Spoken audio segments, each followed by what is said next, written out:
को जरूर से दबा दें ताकि हम जो भी वीडियो डालें आप तक पहुंचती रहे।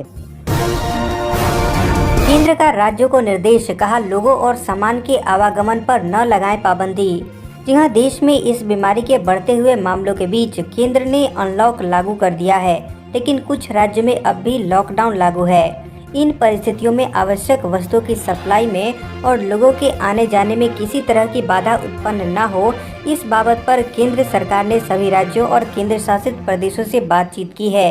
सभी राज्यों और केंद्र शासित प्रदेशों के मुख्य सचिवों को भेजे गए पत्र में केंद्रीय गृह सचिव अजय भल्ला ने कहा कि ऐसी खबरें मिली हैं कि विभिन्न जिलों और राज्यों द्वारा स्थानीय स्तर पर आवाजाही पर पाबंदी लगाई जा रही है। अनलॉक 3 के दिशा निर्देशों की ओर ध्यान दिलाते हुए भल्ला ने कहा कि ऐसी पाबंदियों से माल और सेवाओं के अंतर राज्यीय आवागमन में दिक्कतें पैदा होती हैं और इससे आपूर्ति श्रृंखला पर असर पड़ता है। इस वजह से आर्थिक गतिविधियां या रोजगार में अवरोध पैदा होता है। पत्र में कहा गया है कि अनलॉक 3 के दिशा निर्देशों में साफ तौर पर कहा गया है कि व्यक्तियों या सामान के अंतर्राज्यीय और राज्यों के भीतर आवागमन पर कोई प्रतिबंध नहीं होना चाहिए।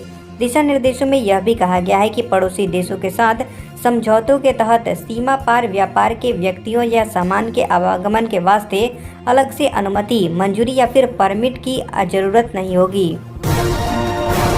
सरकार ने बनाई देश से गरीबी खत्म करने की योजना। 50 लाख ग्रामीण युवाओं को स्किल इंडिया के तहत बनाया जाएगा हुनरमंद। जी हां, केंद्र सरकार गांव में अनस्किल्ड युवाओं को स्किल इंडिया की ट्रेनिंग देकर उन्हें हुनरमंद बनाने की तैयारी कर रही है ताकि युवाओं को रोजगार पाने में आसानी हो। दीनदयाल उपाध्याय ग्रामीण कौशल्य योजना के तहत यह प्लान तैयार हुआ है। वर्ष 2024 तक सभी पंजीकृत युवाओं को ट्रेनिंग मिलेगी। इस योजना से जहां विभिन्न सेक्टर लायक कुशल श्रमिक उपलब्ध हो सकेंगे, तो वहीं गरीबी को भी कम करने में सरकार को मदद मिलेगी। ग्रामीण विकास मंत्रालय की ओर से गांवों के युवाओं के हुनर का विकास कर उन्हें रोजगार से जोड़ने के लिए यह योजना संचालित की जा रही है। उच्च स्तरीय ट्रेनिंग के लिए खास मानकों का पालन होता है। सर्टिफाइड ट्रेनर इस योजना के तहत उपलब्ध कराए जाते हैं। पंजीकृत युवाओं को निःशुल्क प्रशिक्षण यहाँ दिया जाता है। ग्रामीण विकास मंत्रालय की नेशनल यूनिट इस योजना के तहत national policy making, funding, technical support की जिम्मेदारी देखती है, तो वहीं राज्य स्तर पर इस योजना का क्रियान्वयन स्टेट स्किल डेवलपमेंट मिशन या फिर राज्य आजीविका मिशन के नेतृत्व में होता है। नीट जेईई परीक्षा के लिए नेशनल टेस्टिंग एजेंसी ने जारी की गाइडलाइन। जी हां, नेशनल टेस्टिंग एजेंसी ने सितंबर में होने वाली national eligibility cum entrance test UG 2020 के लिए एडवाइजरी जारी कर दी है। इस बीमारी के बढ़ते हुए मामलों के इस दौर में पेरेंट्स परीक्षा के आयोजन को टालना चाह रहे थे, लेकिन कोर्ट ने इससे इनकार कर दिया है। नेशनल टेस्टिंग एजेंसी की तरफ से नीट और जेईई मेंस परीक्षा के लिए जारी प्रोटोकॉल में यह सुनिश्चित किया गया है कि सोशल डिस्टेंसिंग का पालन करते हुए करीब 15 लाख छात्र किस तरह से परीक्षा में हिस्सा ले सकते हैं। एनटीए ने गाइडलाइन में परीक्षा से पहले, परीक्षा के दौरान और परीक्षा खत्म होने पर समय को 3 हिस्सों में बांटा है। इस बढ़ती बीमारी के संक्रमण से बचाव के लिए परीक्षा की पूरी प्रक्रिया टच फ्री रहेगी। एग्जाम सेंटर में एक साथ बहुत से छात्र के एक साथ पहुंचने को रोकने के लिए उन्हें अलग टाइम स्लॉट दिए जाएंगे। साथ ही सभी स्टाफ और कैंडिडेट के शरीर के तापमान की भी जांच की जाएगी। इस दौरान यदि किसी में इस बीमारी के लक्षण दिखाई देते हैं तो उन्हें अलग से आइसोलेशन रूम में रखा जाएगा। परीक्षा केंद्र में एक छात्र के निकलने के बाद दूसरे को अंदर बुलाया जाएगा। छात्रों के अन्य दस्तावेज भी जांच होगी, जिसमें एडमिट कार्ड, सरकारी फोटो पहचान पत्र आदि दिखाना पड़ेगा। यह प्रक्रिया 15 से 20 मिनट की होगी। जांच प्रक्रिया पूरी होने पर स्टूडेंट को रूम नंबर और सीट बताई जाएगी। विदेश से आने वाले घटिया सामान पर होगी सख्ती। 1 सितंबर से लागू हो रहा है ये नियम।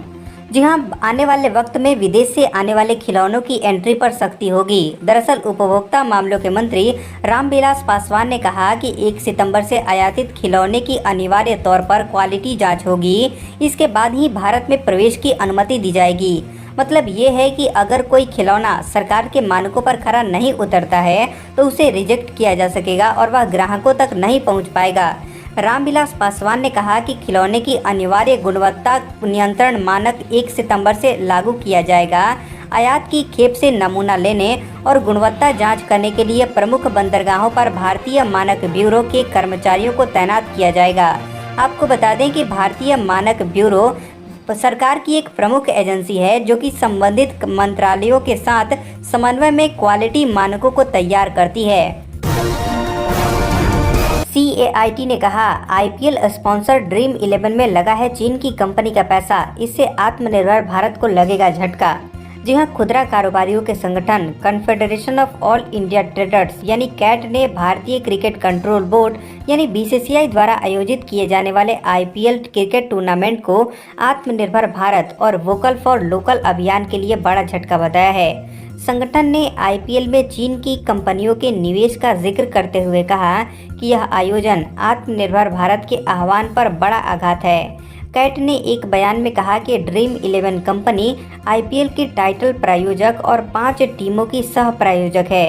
इस कंपनी में चीन की कंपनी टेंसेंट ग्लोबल का निवेश है। संगठन ने कहा कि टेंसेंट ग्लोबल के निवेश वाली कंपनी बायजू भारतीय क्रिकेट टीम की प्रायोजक है। इसी तरह अलीबाबा के निवेश वाली कंपनी पेटीएम भारतीय क्रिकेट टीम की टाइटल प्रायोजक और दिल्ली कैपिटल्स की सह प्रायोजक है। नीतीश कुमार ने कहा, अब बिहार के हर घर में है बिजली, अब लालटेन की जरूरत नहीं। जी हां, बिहार के मुख्यमंत्री नीतीश कुमार ने राजद काल की याद दिलाई और कहा कि 2005 से पहले यहां शाम होते ही सड़कें सुनसान हो जाती थी, कहीं बिजली नहीं थी, लोग डिबरी और लालटेन से काम चलाते थे, शाम होते ही लोग अपने घर में चले जाते थे। लेकिन अब बिजली आ गई है, किसी भी घर को लालटेन की जरूरत नहीं है। बिहार के हर घर में बिजली का कनेक्शन पहुंच गया है। नीतीश कुमार ने ऊर्जा विभाग की 4,855 करोड़ रुपए की योजनाओं का उद्घाटन और शिलान्यास किया। इस मौके पर नीतीश कुमार ने कहा कि अगर आगे जनता ने काम करने का मौका दिया तो अब बिहार के हर खेत तक पानी पहुंचाएंगे। उन्होंने विपक्ष के नेताओं पर निशाना साधते हुए कहा कि कुछ लोग सोशल मीडिया पर क्या क्या बयान देते रहते हैं और उन्हें प्रचार भी मिलता है। मैं ऐसे बयानों को प्रचारित करने वालों से कहना चाहता हूं कि जरा अपने दिल से पूछिए कि बिहार की पहले क्या स्थिति थी और अब क्या स्थिति है। CM योगी आदित्यनाथ ने कहा, 492 वर्षों के बाद अयोध्या में मंदिर का निर्माण गौरव का विषय। जी हां, उत्तर प्रदेश के मुख्यमंत्री योगी आदित्यनाथ ने विधानसभा के मॉनसून सत्र में राम मंदिर और जम्मू कश्मीर में धारा 370 के खत्म करने के मामले पर जोरदार भाषण दिया। CM योगी आदित्यनाथ ने कहा कि 492 वर्षों के बाद अयोध्या में भगवान श्री राम के भव्य मंदिर निर्माण की कार्यवाही का प्रधानमंत्री के कर कमलों से शुभारंभ होना उत्तर प्रदेश वासियों के लिए गौरव का विषय है। 5 अगस्त 2019 में इसके अंदर सत्ता लोलुप राजनीति की एक बड़ी गलती का परिमार्जन प्रधानमंत्री के मार्गदर्शन में गृह मंत्री अमित शाह ने कश्मीर की धारा 370 को सदैव के लिए समाप्त करके आतंकवाद की ताबूत पर अंतिम कील ठोकने का काम किया। सरकारी बैंकों के प्राइवेटाइजेशन को लेकर अब RBI क्या कर रहा है, गवर्नर शक्तिकांत दास ने दी इसकी पूरी जानकारी।